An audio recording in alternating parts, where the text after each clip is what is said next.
Kaixo artistak, onagatuz, laugarren aho korapioarekin.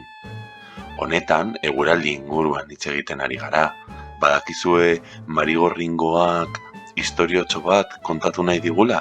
Marigorringoek baldin eta hegoak irekitzen dituzten ala ez, esan genezake eguraldi ona latxarra egingo duela. Oso datu bitxia da, eta bitxikeria handia.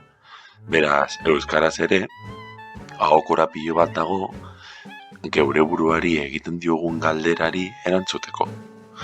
Beraz, ea buruz ikasten duzue eta horrela ahoskatzen duzue. Marigorringo, zurigorringo, bihar eguzki ala euria egingo.